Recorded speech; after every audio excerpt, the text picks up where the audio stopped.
Sports stories from the 419 in Northwest Ohio, brought to you by a voice you know. It's time to go around the area and around the Hearn.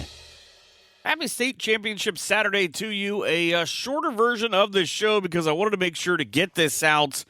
Both head coaches of the local variety who are in the state championships have joined me and are going to be talking about basketball. 2 o'clock for the Marion Local Flyers, 5:15 for the Russia Raiders as they take on Monroe Central and Cornerstone Christian, respectively. I'm excited. Terrific sit down with both Kurt Goettemoeller, the head coach at Marion Local, and Spencer Cordonnier, the head boss man at Russia. You get to hear those in just a couple of seconds. You can hear the games live on K94, 2 o'clock and 5:15. Thank you for listening and supporting this show. Let's go Flyers. Let's go Raiders.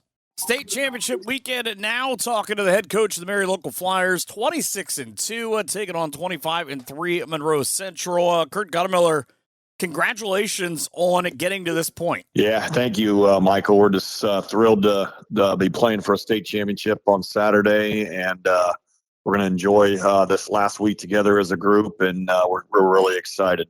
Is that kind of the hardest thing? Because you know that no matter what, win, loss, or draw, that after this, you won't have that group of kids, that group of coaches all together in that same scenario ever again? Yeah, I guess you could say that for sure. We got a tight-knit group this year. Just a lot of fun to be around. So knowing this is the last week is hard.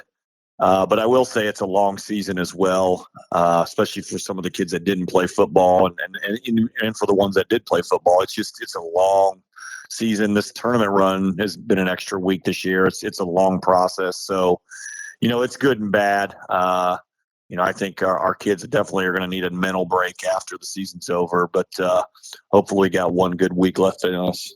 Well, it's funny because we have the same conversation in November every year of, hey, tell me what your team's going to look like. And you say, well, I hope we're going to be pretty good when football is done. But just kind of that thing of just kind of having to wait at the front, and now you have to wait just to play your state championship game. I think you're right. I never really thought about that before, but just kind of that mental thing on the kids, if nothing else. Yeah, again, some of those kids that played football, they've been going at it since early July, with about a 1 week off or just a few days off. And then, it's been nothing but football and basketball practice for a lot of months here, probably 8-9 months. So, some of those kids, they're going to definitely need a break when the season's over. But, we've got competitive kids that want to do well. So, they're fighters, and we get through it okay. But you've also probably got a couple of kids that if you took a day off with having 7-8 days between games at times, they would probably have to be locked out of the gym not to go there. Yeah, that's true. Yeah, no, there's no question. There was a stretch here in the tournament run, first 3 or 4 weeks, we literally didn't have a day off. We would come in on Sunday night and practice, and we would go over, after winning on Friday, we'd go over stuff Saturday morning. But last week I was able to give him a day off. And then this week, with 8 days between the semifinal and the final, we took Saturday completely off, and we really took Sunday off. The kids came over to my house to watch the selection show and eat, and we all got together Sunday night, but we didn't do any basketball. So that was nice to give them a couple days, and we're kind of easing back into this week. Tonight we only had an hour practice here on Monday, and so we're going to kind of ramp it up here and get ready for Saturday. Tell me which one of the kids are Duke fans so that I can not root as much for them. Duke fan? Yeah, because I've had too many Duke fans in this selection nonsense lately. I don't know if we have any Duke fans on our team. I know Peyton and Kyle Oddie in a couple years past. Those guys love the Duke Blue Devils, but I don't know that we have anybody on this year's team. Well, I think that right there means you're doing a heck of a job coaching because you're not bringing up any Duke fans. Yeah, unfortunately, our Buckeyes didn't make it this year, so we're going to have to find somebody to root for, maybe some of the other Ohio teams. But, not a great year for the Buckeyes for sure. Well, being a Carolina fan, we kind of snuck in, so I can't really say anything about anybody. Right, yeah. They're going to be playing in Dayton here on Tuesday or Wednesday, so I'm much more maybe get a chance to interested see in that. the blue of the Marion Local Flyers playing in that building this week. I got to be honest. Yeah, hopefully we can go down there and play well Saturday. We got a pretty good squad we're going to be facing, but that's what you want in a state championship game. Two good teams going at it, so we're looking forward to it for sure. Well, and it's kind of funny. You talked about the travel, that the way that this tournament has been. You guys play in a regional where you go to Wright State, and then you have to kind of wait. You go to the other end of the spectrum where you go north to BG, and then you come back to Dayton.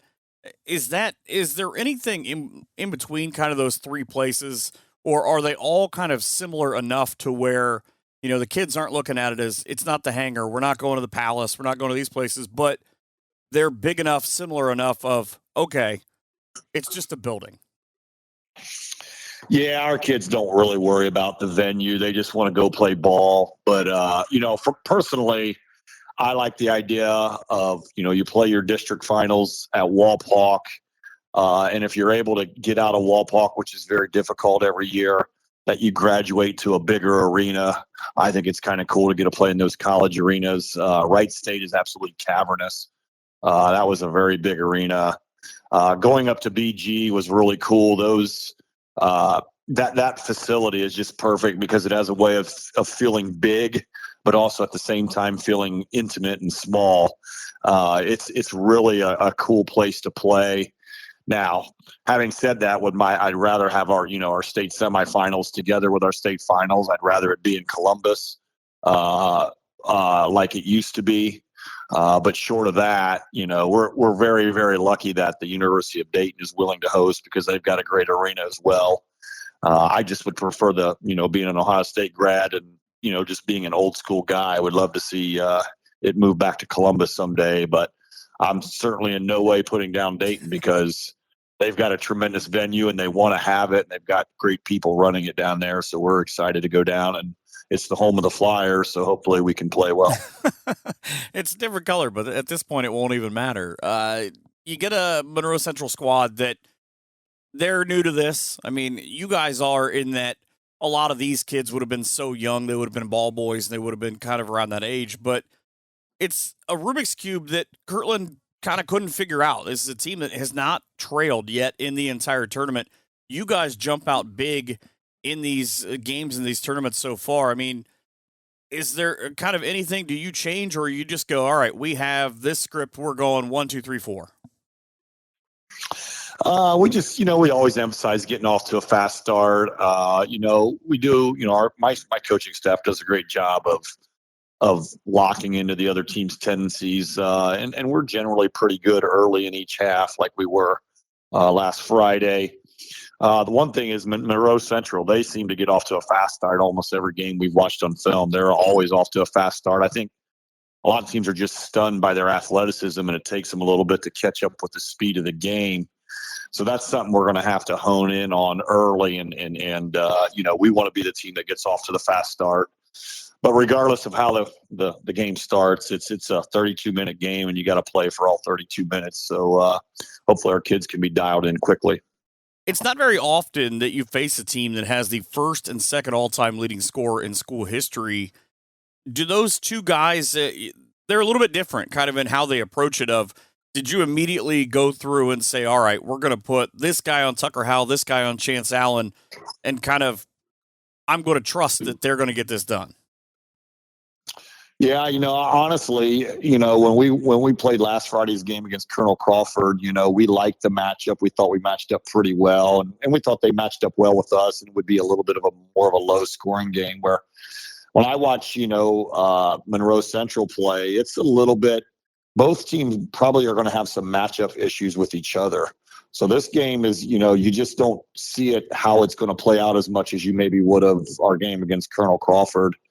We're going to have to find ways to match up with those two players. They're very, very good. We're going to obviously use some of our better defenders on them, but we got to be good. If you have one weakness on defense, you're going to get exposed. So we've got to guard with all five of our guys. Everybody contributes with the way that your team is. You bring in guys and teams I've heard say, we want to take away Grant Kramer. We want to do this. We want to do that. But I've continually been impressed, and we talked about this after the Walpock game, of guys like Kale stepping up, and Braden has done just an absolutely fantastic job when you've trotted him out as a point guard, and to get a kid like Ryan Holman, who's shot very well the last couple of games. Was that them kind of their maturation during the course of the season, or did you kind of have to pull them across and say, guys are going to clamp down on knee camp? We're going to have you have big games. Yeah, I think, we learned pretty early in the year, when teams want to double Austin's a really good passer out of a double team. When teams want to face guard Grant, we've got ways to counter that a little bit. And kids have learned how to get into the right spots when those things occur. We've got some savvy players in that regard. A lot of credit goes to our players, but, our coaching staff has done a great job. Our assistant coaches get those guys in the right spots when teams try to double Austin and things of that nature. So, you got, our kids are ballers. They know how to play ball, and you just got to adjust to, teams are going to try to take you away to a certain degree, and you just got to adjust to how they're defending you. This whole thing is so long, kind of what you were talking about earlier about when the season starts. Is there a time where you kind of went, all right, maybe I have to give the kids another day off? We play all these games in a row of, I just need them to just be mentally sharp going forward with pretty much you guys play a tournament all year long. Yeah, there's a delicate balance, and having done it so many years now, where we get a late start, and you got to get a bunch of things in, and you play in 11 games in 23 days, like we did in December and January. It's we've just learned over the course of the year of how to deal with it, and you definitely got to find some time to get them off. And this, this tournament run, like I said, we've done a lot of practice. I've talked to Rushi's coaches, and they talk like they don't practice more than an hour a night. But, we've definitely had practices for an hour and a half most of the tournament run. But this week specifically, I'm trying to really back it off a little bit. It's the end of the year, and we only went an hour tonight, and we're only going to go an hour and 15 tomorrow. You got to kind of read your team. And if they're tired and they're worn down a little bit, you gotta let it go a little bit and back it off a little bit. So it's a delicate balance for sure. It's funny that you brought up Rushi's coaches, and I love Spencer Cordonnier. He's one of my favorite people. But to watch him and then to watch you in back-to-back games in Bowling Green, you guys are a lot the same in that you both kind of wear your emotions on your sleeve. But I feel like that guy takes at least 15,000 steps during a game. Spencer, he's an intense individual, no doubt. He's a great coach. He gets his teams to play super hard, and they've got really good assistants over there as well. And they're a fantastic team, and it's kind of cool because we played down at Wright State in the regional final, and they played the game after us, so we seen them then. And of course, we seen them up at BG last week. They played the game after us. They're Rushi coaches. As soon as we had won to advance to the state championship game, all of their coaches, they greeted all of our players and were just genuinely excited for us. And I think that surprised our players a little bit, how genuinely excited they were for us. And now we're going down to UD, and we're playing the 2:00 game, and they're playing the game after again. So that's going to be 3 games in a row, and hopefully they're going to be excited for us again. And we certainly are rooting for the Rushi Raiders as well. Well, that was kind of the interesting thing for Denny and I the last couple of games, of looking around and just seeing blue and gold and then trying to figure out, is it for Marion or Rushi? Which way? I think they're just rooting for the same team at this point. Yeah, we thought maybe if we'd attract a few Rushi fans up there at BG for our game, nobody would know any different. It would just be blue and gold again. But I think both games up there just had tremendous attendance. It was a great, great environment. Like I said, you'd rather see a state semifinal maybe down in Columbus or at UD in a Final Four setting. But since we couldn't have that this year, we did pretty well by landing at BG because that's a pretty cool venue. Well, and the only time you guys have lost in the last 2 months, it's been to St. John's, it's been to Rushi. How much were you able to take away from those games, kind of okay, we're rolling, we start out 11-0, we've taken a couple of punches here, our schedule is just loaded with terrific teams who are going to be district, regional, state-type teams of, we're going to need to be a little bit better going into the tournament. Yeah, I mean, you always want to play good competition, and I thought we played a lot of good teams at the end of the year. We played Coldwater and Spencerville in February there, and we beating both of them in the same weekend was really important because if we had not done that, there was a good chance we would have had to try to beat both of them at the district in Walpock. But as it turned out, Coldwater went to Spencerville's side of the bracket, so we only had to beat one of them in the tournament, which was super helpful. And to date, Coldwater's been the most difficult game we've had in the tournament by far. So just getting out of Walpock was great. But, after losing to Russia, they put it on us pretty good. And that was the last game of the regular season. You have a little worry, like how is our team going to respond to this going into tournament? Because prior to that, we were 20-1. But, our kids, they're battlers. They let that loss go pretty quickly. And we were able to play well here to start the tournament. I would be remiss if I didn't ask you. You beat Coldwater 45-42. That game was just a battle back and forth. You know now that it's Nick Fisher's last game. How great was it to be able to battle him for all of those years? Well, Nick's just a tremendous guy. And, since we've won the last couple weeks, he's been texting me and congratulating me, which he's just, the classy individual that Nick is. And, I had a decent idea that he might be thinking about retirement. And it's sad to see him go because he's, again, one of the best guys that we have in the league in terms of coaching, in terms of just being a class gentleman. But he's going to move on to some bigger and better things. And, I just appreciate, our friendship that we've had over the years. And he's just a great guy. Well, he's taken a couple of low roads, too, because I think we might have recruited him to do some color for some broadcasts next year. Hey, that'd be great. Yeah, he'd be talented at doing that for sure. And, like I said, he's just a great guy. And I'm sure whatever he does in the future, he's going to do well at. I know you have the entire support of Northwest Ohio, but how great has it been?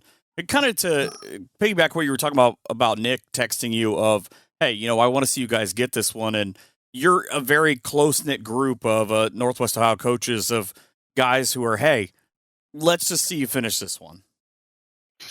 Yeah, it's cool. That's kind of the cool thing. It's a fraternity, and you battle each other, but at the end of the day, you're willing to help each other out and congratulate one another. And I've got texts from like Travis Swank and Bob Leverett and Nate Barhorst. Even this last Friday after we beat him in the regional final, he congratulated us on winning the next one. Adam Timmerman over at St. Henry, the JV coach or varsity assistant, he was, texting with me.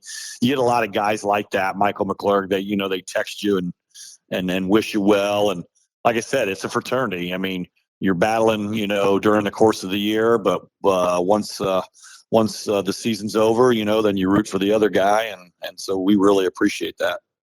The structure is obviously different than 2018 when you guys went and won, but how is that last 10 minutes going to be for you? Is it you're going to try to rein in excitement before that ball goes in the air and everybody's being announced, or are you kind of trying to come up with that one last adjustment or one maybe thing you can say to the kids?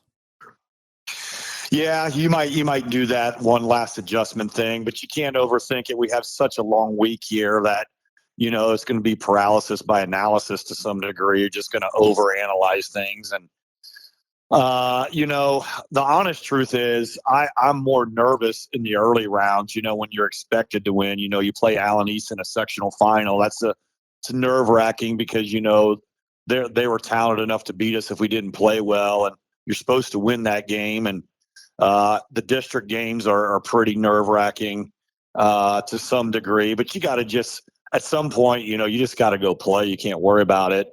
And as we moved, like last Friday in the state semi, it was kind of like, hey, we're going to give it all our all. And if we end up getting beat, we still had a hell of a year. And I think you can say that about this Saturday, but obviously the competitor in you says, hey, well, let's go out there and give it absolutely everything we can. And, we'll live with what happens at the end. But as long as we're giving it our all, then there's nobody can say anything. Well, I'm excited. I love watching your team play. I know that every night they're going to come out, they're going to play hard, and they're just not going to give up no matter what the score is. I wish you all the best luck in the world this weekend. Well, thank you for having me, Michael. And, we're excited to have you guys down there. And we're really going to try to make this a special week for our kids and something, and like I said, we remember that group from 18 and we have great memories from that year. And we're hoping to produce a few more this weekend. Marion Local and Monroe Central on a Saturday, 2 o'clock. That's Kurt Goettemoeller, head coach of the Marion Local Flyers. More on the way, just a few. A new year, a new you, and maybe even a new ride. If you're looking to kick off the change of the calendar with a change behind the wheel, be sure to head over to Lee Kinsel, 650 West Irvin Road in Van Wert, and let their experts help service your current vehicle or help find a new one today. Online at leekinsel.com, Eric McCracken and his staff had one resolution this year to help you find the car, truck, or van that will help you kick off your year in style or tune up your current one. That's Lee Kinsel on West Irvin Road in Van Wert. Chevrolet.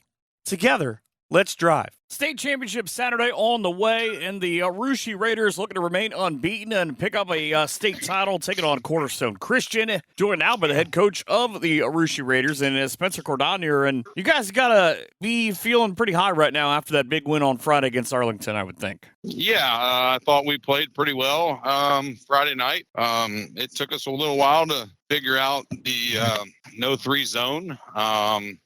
And, we saw them play the week before, and we saw them on film. But, seeing them on film didn't really do justice. The Griggs kid was quicker than we thought he was. Jace Vermillion was as advertised, and he was a little quicker than we thought he was. And of course, watching Willow on film, he never can really get the feel of 6'9", 6'10", unless you're in the game with him. So yeah, it took us some time, but I thought, we handled ourselves very, very well. We played as hard as we could. We got every 50-50 ball, and we rebounded the basketball very, very well. 8 for 13 in the first quarter. You lead 19-17 after the basket, just in front of the buzzer. Was there a thought there that this is going to be an NBA 85-80 game at one point? Yeah. We did look up at the scoreboard and was like, man, oh man, that's a lot of points we just gave up in one quarter. We really hang our hat on playing good defense and not necessarily slowing the game down. But, I thought there in the second quarter, okay, let's settle down a little bit. Let's get some stops. Let's get into a rhythm offensively and really felt like, if we could reverse the ball 2 or 3 times, then we could get whatever we wanted. And, like I said, hats off to Arlington. I mean, they had a fantastic year. They were there in the state semifinals for a reason. I mean, we knew that it was not going to be that they were going to lay down for us. And, it was, I talked to Jason afterwards a little bit, and, it was just a fight, and it was a fight till the end. And I'm just happy we came out on top. State semifinal has been a thing for you guys. That's your only loss in the last 41 games. Was there a thought or any kind of talk going into this tournament run of, all right, we've gotten to this point, we've established this as our base, but we're going a step further this year. We don't care who's in front of us. I've said it many, many times this year. The kids, they set themselves goals this year, and they were lofty goals, but I didn't think they were too lofty for them, especially with, I've known these kids since they were 5, 6 years old, and I don't know. I know you're talking about, playing Richmond Heights the last 2 years in the state semifinals and coming up short. But, I think if they would have gotten the chance to, if it was still 4 divisions and they were still in our division and they'd gotten a chance to play, then they would have welcomed it with open arms. I mean, never once did they complain about having to play Richmond Heights the last 2 years. So these kids are they're just a little different, and they've been pushing for this goal all year, and not necessarily that I'm not saying we're going to win it, but this is something that they've been striving for all year, and it's finally here. You talked about the second quarter. Braylon goes just absolutely unconscious in that second quarter, hits the 2 big threes, gets the jumper to put you guys up 19-18 early on. Do you even have to say anything to him, or do you just kind of let him play out and watch him play off of other guys? They're all different personalities and different kids. And, sometimes, I told him beforehand, like, look, we got you in the high post for a reason. You're strong, you're athletic, you know how to get the ball to the rim. But, and I said, one thing was for sure was you got to get into Willow's chest. If you can get into him, we can score it and we can be effective. And, he plays everywhere on the floor for us, as does, Benjamin and York and Zeb Schultze. They play all these different positions. And, the 1-3 that he took, the first 3 that he got, he was pretty deep, and I was like, oh man, you're out there a little far. Okay, here we go. Yeah, he must have saw something that I didn't, but he just kind of lets the game come to him and takes what the defense gives him. And, these guys are all just the epitome of team players. It's funny you say that, because I was sitting directly across from your bench, and I just happened to turn my head and look at you as he's pulling up, as he's coming up, sort of a slow motion thing. And as that ball's going in the air, your hands are going further towards your head of, what are you doing? Oh, okay. No, that went in. All right, we're good. So it was an amusing kind of 3 seconds to watch for me. Yeah, the Grogi kid can shoot it from deep. We tell him all the time, back up. You're not there. These teams aren't going to allow you to stand at the 3-point line and shoot it. And Braylon has proved to us this year that that he can knock down shots from out there. And they understand. If they miss the first one from that deep, they're not taking another one. So I trust these guys and trust their judgment. And like I said, if that one wouldn't have gone in, he wouldn't have shot another one that deep. But I was kind of surprised he didn't take another one after he hit the first. But between that one and the one that Jace Vermillion hit. Yeah. Yeah. I mean, these kids nowadays just, they don't have consciences of they don't care where they're at on the floor, and they shoot these shots in practice. I mean, what we're going to see this weekend with Kwasniak, they've seen some of these shots that he's making, and it's just like unheard of. Like, nobody takes these shots.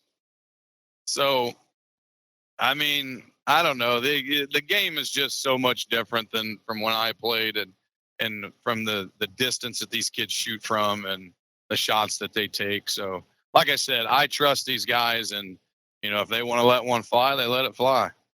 You had a defense that just smothered Calvin Willow in the second half. And while Vince Borchers has a great night, Braylon has a great night, you get a lot of different scoring. I thought Benjamin York was such a key piece of kind of your transition, 9 points, 6 assists, 4 rebounds, of it didn't matter who it was. Willow didn't score from when they were up 20-19 in the second until late in the fourth quarter. You guys did a tremendous job of kind of rushing him, making him force different things. Vermillion gets hot in the fourth quarter, but was that a concerted thing, or was it just something kind of that the kids picked up and saw along the way? No, I mean, we talked about it at halftime, and we talked about it leading up to the game. It was like, we can't let him get deep. We have to do our work ahead of time on him and get him, 7-8 feet away from the rim. And early on, we let him get too deep. We let him get around the rim, and I mean, I've never seen him play before, but that kid's legit. Like, how do you coach 6'9", 6'10", and he's got really good hands around the rim, and he's got touch around it, and at halftime we talked about it. It was like, okay, he's got 8. He cannot get 8 the next half. We have to do a better job of getting him off the block. And I think we did that. Dominic Francis and Braylon guarded him most of the second half, just those two. And I thought they did a better job of getting him off the block and making it more difficult for him to get easy catches. Just about 4 minutes to go in that game. There's a foul, which is the 5th against Arlington. Double technicals. Have you ever had a scenario in which you guys have shot 6 free throws in a row and gotten the ball back? It's been a while. That has happened one other time, probably 7 or 8 years ago that I can remember. I don't know what transpired there. I know the kid said something he probably shouldn't have. I don't know if you do that in that situation. But the only thing I can say is that it happened and it's unfortunate, but and all that was out of my control, and I don't even know where the second technical came from, to be quite honest. I was told it was from the bench as a reaction to the kid supposedly just saying what to the official. Yeah, I heard the whistle blow when we were in our timeout, and that's the only thing that I could think of. And next thing I know, they were giving us two more technical free throws. So, like I said, it's unfortunate, but it happened. How great is your staff that they bail you out when you forget things? They like, say, are a play constantly. Oh yeah, right. They, each of us have them in our bags, and I keep in mind in my book. Well, with what we had in mind going in, I had like a handful of, not even a handful, like 3 or 4 plays that we wanted to run that we thought could be successful. And, we ran one of them about 4 times and scored every time. So I'm like, okay, then, late in the game or midway through the game, I'm going, okay, let's run something different. I'm grabbing for my sheet and it's not there. I'm like, I turned around and I probably should have apologized to those guys. I'm yelling at them going, give me something. I don't have my play sheet. Give me something. And they were kind of laughing, but yeah, my staff does a fantastic job. They're throwing stuff out to me all the time. And I tell them, keep them coming. The worst I can do is tell you to shut up. I don't want anything else. I mean, the worst thing I can do is not listen. You talked about Quinn Kwasniak.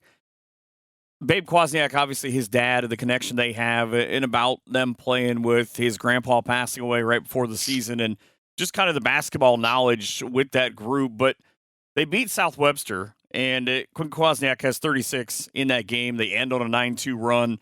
You look at that team, do you obviously just kind of bullseye of, okay, here's 1 or 2 ideas about Quinn, but we got to watch out for what he can do to bring these other guys along? Yeah, I mean, obviously, being the all-time leading scorer in Ohio high school history is a fantastic accomplishment, and the kid's pretty darn good. I mean, let's face it, he's very, very talented with the basketball. He's got the basketball in his hand 90% of the time. So, what we're concentrating on, what we talked about was, okay, we can't let one, Funk, their other shooter, to just stand over there, be wide open and letting him knock down shots, because, he can really shoot it. So we got to concentrate on him. And I think the biggest thing for our guys is,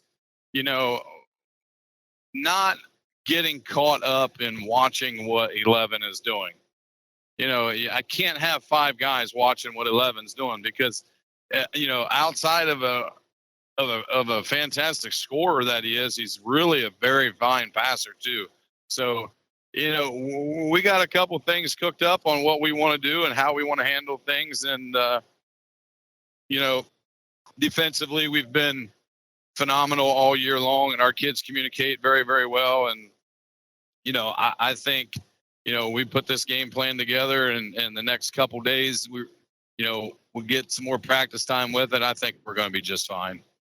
They only have 2 guys for the most part, that are over 6 foot. Quinn being one, Jordan Davis being 6'3". You've got a ton of trees that apparently have sprouted up from your backyard of 6'3", 6'4", 6'5", 6'6". How much has your length been able to bother guys where, you talk about having a 6'10" kid, but you're constantly running guys at him who are 6'4", or 6'5", of maybe being able to take away either Funk or a guy like Jordan Davis and make Kwasniak make decisions he doesn't want to? Yeah, I think, talked to a couple different coaches and kind of got their opinions on some things defensively, and we're a man-to-man team. That's what we do. That's what we play. And I always say, if this, especially with this group, it's not every group that you can say this, but with this group, like, if we can't guard you, man, then we're not doing anything else. Like, this is it. So, I feel like Vince Borchers is one of the best defensive guards in the state, especially our division alone. And I feel like Benjamin York, being 6'5", he causes a lot of problems out on the perimeter because he can guard, a guard, or he can guard a post. Braylon is, very, very physically strong, can guard out on the perimeter and in the post. It's been very, very enjoyable to be able to run 6'4", 6'5", 6'2" that can get off the floor at guards for the past couple years, and they've been a big problem for opposing offenses. No matter what happens on Saturday, this will be the last time you have this group together. Your 11 seniors, a group that has been just an absolutely phenomenal representation of Russia in the community and the high school. Have you had that moment yet where you've just kind of sat with yourself and thought about maybe what has happened with that group, or what that last thing will be, no matter what happens Saturday night? I really have not. I do know that, even though my son is a baseball kid first, it's really kind of bittersweet that this is going to be the last time, on the basketball floor that, I'll be able to be with him. But, as far as the group is concerned, I'm just tickled to death, and proud, so proud of how, more so on how good of human beings they've become. Because I feel like on the floor, they do it the right way. I mean, they're not flashy. They don't draw attention to themselves. They just play the game the right way. And I had a sneaky suspicion about 5 or 6 years ago that this group and last year's group and are very, very special. And I didn't know that the magnitude that it was, the special was going to be, that it has become. So, I'm sure at some point in time, probably after the season, it'll probably be too late, but I'll think about it and really be able to appreciate, the hard work and dedication that these guys have given to the Russia High School boys basketball program and to the community. Only a couple of times in Shelby County history has a team come back with a boys state title. You guys obviously have had the success the last handful of years, specifically with baseball, but what would it mean to you, and what would it mean to the community to come back with that big gold trophy on Saturday night? I mean, it would mean everything to the entire community. I mean, we've been, I don't know how long, when we first started playing basketball here, but, we were very, very close in 2002. And I remember thinking back then, that year, like, I never really thought we could get here. And they did, and they came up short, but everybody was extremely proud of them. Even if it doesn't go our way, Saturday, I know the community's just as proud as they can be of these kids for the way they've done it and the the effort and dedication that they've given, and these kids want it really, really bad, and they want it especially for the community, not just themselves. Well, I can tell you that Phil and Denny and I are thrilled to be able to do this game. We're happy anytime we're able to be around your program to see your boys play. I always know they're going to play at a high level. They're going to represent their community in just a spectacular way. And I really hope at the end of the night I get to hear the words, "And now we're here, your state champions, the Russia Raiders."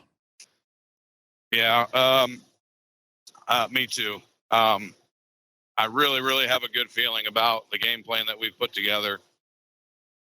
I got a really good feeling at how the kids, practiced yesterday, and their mindset.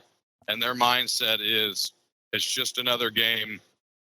It's not a venue that we've never played in before. We've played 4 or 5, 6 games on this venue. It's the name of it. It's the state title game, right? That's the only thing that's different. And these guys are just so humble and just they just say that they're embracing the opportunity, and I am 100% confident our guys are going to come out and play just as good, if not better, than we did last Friday. There you go. You heard it from the man himself. And Spencer Cordonnier, excited to see Russia play. When you need high-quality hardwood flooring services in the Northwest Ohio area, look no further than Heritage Floors. Our local family-owned company has been installing beautiful hardwood floors in homes, schools, and businesses since 1987. Whether you have a small residential project or a large commercial job, you can count on us to produce exceptional results at an honest and fair price. For a free estimate, please contact us today at 419-523-5556 or by email at herfloors523@gmail.com or on our website, heritagefloors.net, or on Facebook to get more information. We hope you've enjoyed this edition of Around the Hearn. Come back next week for more local stories from the NWO. But until then, be sure to follow us on Twitter at Michael Hearn PBP for more great area content.